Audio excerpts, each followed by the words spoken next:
So as far as a very brief testimony, I guess, on of my experience with this ministry, I've been with the ministry, of course, since it was in Dallas. So while it is our 1-year anniversary here in Nashville, I have a history that I've built with this ministry. Yes.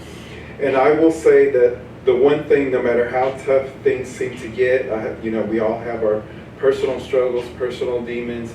It's also not altogether easy, right, supporting Charles in his ministry, because it's not an easy road to follow. He sacrifices a lot, and I do my best to be there to support him.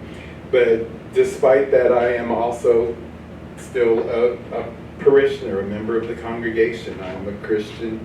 I have things that I struggle with and that I battle with, as you do, daily.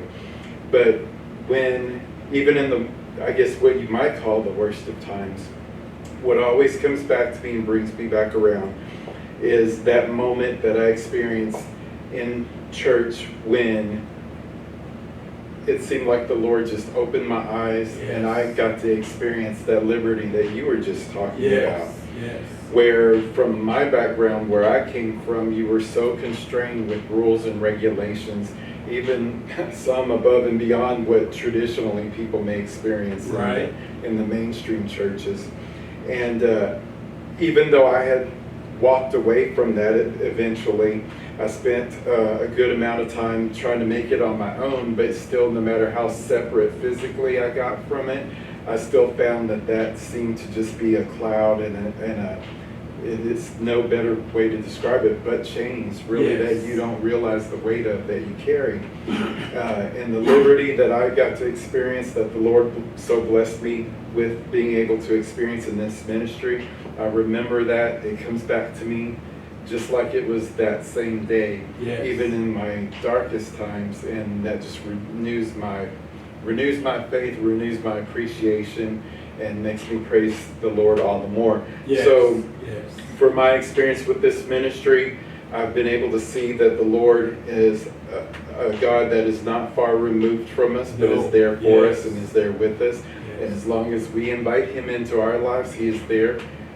willingly and connects with us in our lives, and He's there to guide us, to bless us, to protect us, to heal us. Yes. And when you see and can understand who He is in reality and truth, that He's not some, one of three people or some other craziness out there that's just waiting around for the opportunity to punish you. Right. That He loves you and He cares for you in this life, and He's made it possible for us to have a future with Him in the next life. There's no replacing that liberty, and I wouldn't have experienced that, I believe, if I hadn't been able to be a part of this ministry. So I'm very grateful.